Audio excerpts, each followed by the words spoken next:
अग्निपथ योजना में भारतीय नौजवानों को बतौर अग्निवीर आर्म्ड फोर्सेस में सेवा का अवसर प्रदान किया जाएगा। Government of India has unveiled the new defence recruitment reform, Agnipath. We will provide opportunity to the youth to serve the nation for short and long duration as Agniveers.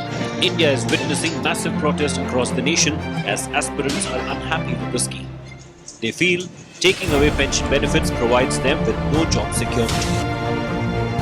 In order to transform the armed forces into youthful, tech-savvy, modern, there is a need to harness the youth potential and make him a future-ready soldier.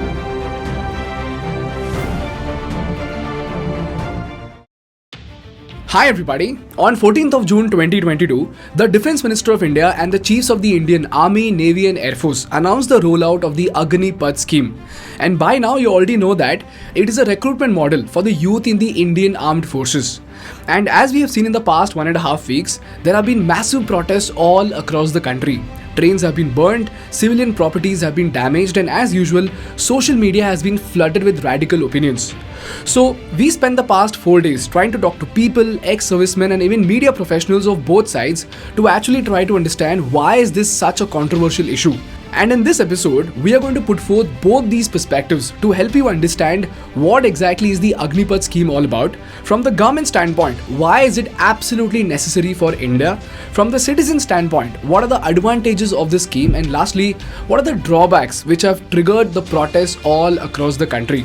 So if this episode makes sense to you, please share this message in your social circle to educate India about this burning issue of Agnipath. This video is brought to you by Kuku FM, but more on this at the end of the video. The first thing we need to understand is why exactly are the armed forces introducing the Agnipath scheme and how is it intended to benefit the country?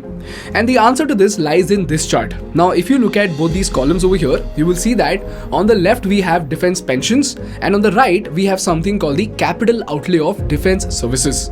This is the capital that is actually spent on buying new weapons, aircrafts, warships and other military hardware that actually modernizes the army and makes it super powerful. Now, if you look at how much the army spends on pensions versus capital outlay, you will see that from 2009-10 to 13-14, the money spent on pensions were less and the capital outlay was significantly higher. In fact, it was 70% more than pensions. But suddenly from the next year onwards, you will see that the capital outlay dropped by 5,700 crores and the money spent on pension drastically increased by 15,000 crores. And from here onwards, the gap between pensions and capital outlay has always stayed narrow. The question is, what happened in 2014 that the pension cost suddenly shot up so high? Well, this is where a scheme called One Rank, One Pension scheme rolled out. In simple words, what this meant was that if you're an Indian Army officer who retired after 15 years of service in 2014 and another officer retired in 2020 after serving the same tenure of 15 years with the same rank, your pension and his pension would be the same. Now you see, the salaries of army men increases with the passing of time and so do their pensions.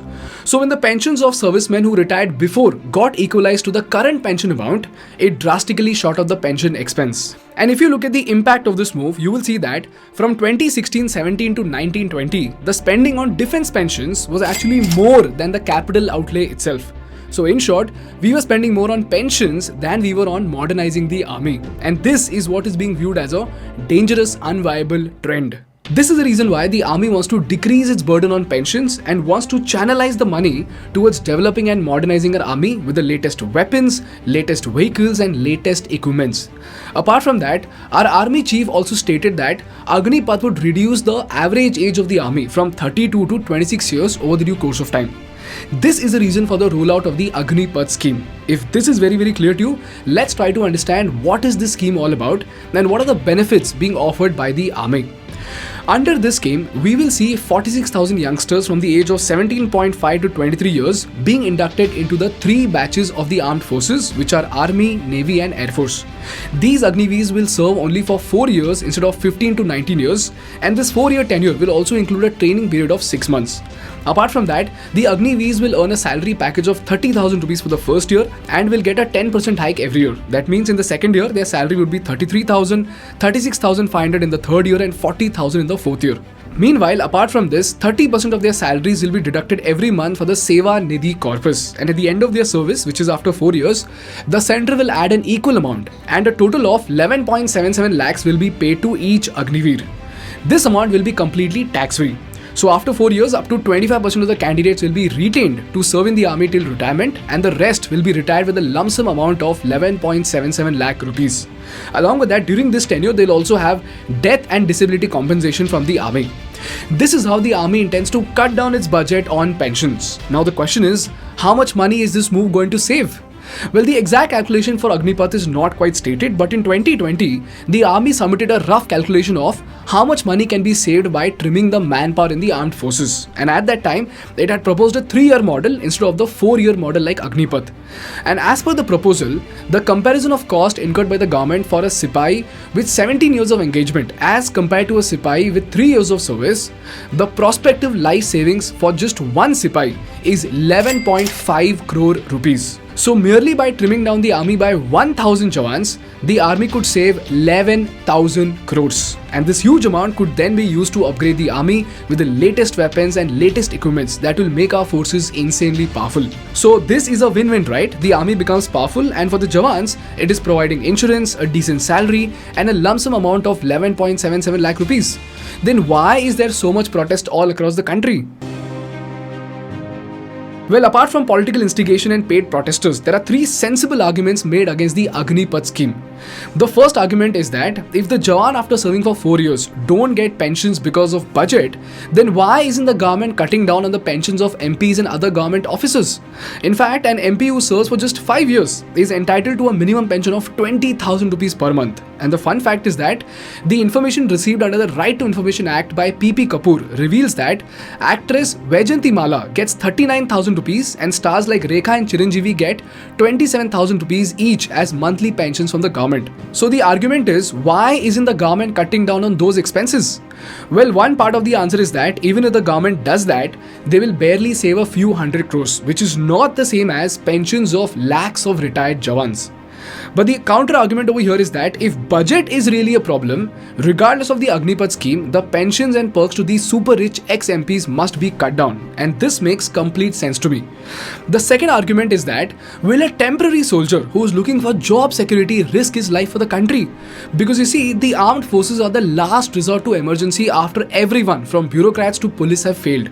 So it's not the minister or the government officer, but the soldiers of the army who get inside a blazing terrorist occupied hotel.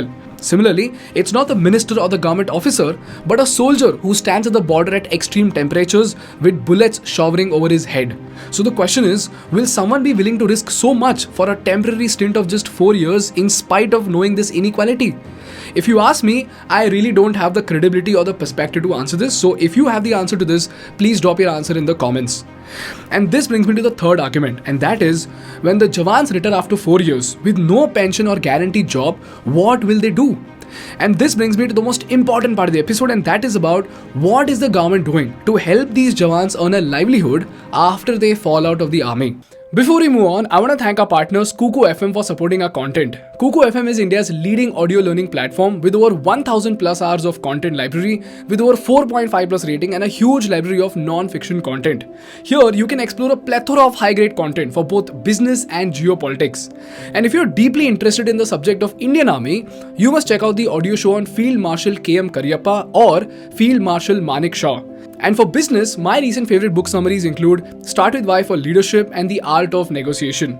So if these kind of subjects intrigue you, use the code THINK50 and get a 50% discount on their yearly subscription. This is applicable only for the first 1,000 people, so go ahead and download the Kuku FM app from the link in the description.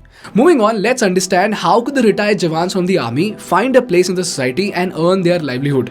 Because after all, this is the reason why the protests are happening, right? Well, for this, the first misunderstanding or perhaps an unknowingly made assumption is that the armed forces only teach you to hold a freaking gun and make you do exercises. Because after all, that's what Bollywood has told us, right? But the reality is that the armed forces actually teach you way beyond that. First of all, it inculcates discipline, mannerism, chivalry, persistence, and most importantly, the ability to perform during adversities, all of which are very, very important in every single industry in the 21st century. But apart from that, the armed forces have a plenty of technical trades and exposure to cutting edge technology. For example, a soldier trained in the IF to be a radar technician can find employment in the airline industry. A naval recruit could work in merchant shipping. And as Avinash Chitke writes in India Times, with a little reskilling, a radar technician could learn to repair computers and mobiles and might even go on to manufacture them. So long story short, the attributes and skills learnt in the armed forces are not useless and will be more than enough to help the candidates fetch competitive roles in the industry. In fact, this is the reason why leaders like Anand Mahindra and Tata Sons chairman Mr. Chandrasekharan have already recognized the potential of Agniveers and have welcomed the move to employ them once they are out of the army. Secondly, the Ministry of Home Affairs has announced a 10% reservation for Agniveers in the Central Armed Police Force or CAPF and Assam Rifles. Thirdly, in order to enhance the future career prospects of Agniveers, the Union Ministry of Education is set to launch a special 3-year skill-based degree program that will recognize the skill training received by them during their tenure in the armed forces. Under this program, 50% of the credits required for a graduate degree will come from skill training received by the Agniveer, and the remaining 50% will come from a basket of courses which cover a wide variety of subjects like languages, economics, history, political science, public administration, sociology, mathematics, agriculture, and many more. Similarly, with each passing day, there are multiple announcements being made from multiple bodies and state governments to make sure that these Jawans are not left jobless.